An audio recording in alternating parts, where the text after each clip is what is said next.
YCP నేతలు కార్యకర్తల్ని social media పోస్టుల పేరుతో వేధిస్తున్నారని, అదే టీడీపీ నేతలు గత ముఖ్యమంత్రి జగన్ పై చేసిన పోస్టులపై మాత్రం చర్యలు తీసుకోవడం లేదని మండిపడ్డారు అంబటి రాంబాబు.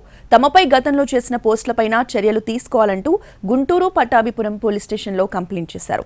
దీనిపై వెంటనే చర్యలు తీసుకోవాలని ఆయన కోరారు. నాయుడు గారిని అన్నారు, లోకేష్ గారిని అన్నారు, ఎంత దారుణంగా తిట్టారు అని మీరు చెబుతున్నారే, మరి మా పరిస్థితి ఏంటని అడుగుతున్నాను. ఈయన మేము సృష్టించుకున్నావా?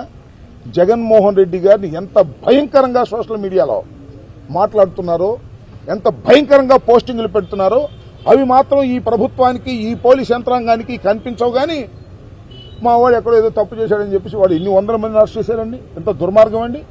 41 నోటీస్ ఇచ్చి పంపించే వాటికి ఎస్సీ ఎస్టీ అట్రాసిటీస్ యాక్ట్ పెట్టారు.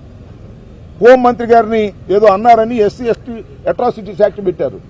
ఆమె ఎస్సీనో క్రిస్టియనో మరి నాకు తెలియదు, ఆమె చెప్పింది నేను ఎప్పుడు బైబిల్ పట్టుకు తిరుగుతాను అని. ఇవాళేమో ఎస్సీ అయిపోయింది ఆమె కేసు పెట్టేటప్పటికి. ఇలాంటి దుర్మార్గమైనటువంటి ప్రయత్నాలు చేస్తున్నారు. ఊరినే మైక్ ముందు మాత్రం అద్భుతంగా చెబుతున్నారు, ఎవరినైనా సరే యాక్షన్ తీసుకుంటాం, సహించాం. హోంమంత్రి గారు చెబుతుంది, పాపం ఆమె చేతులు ఏముందలే.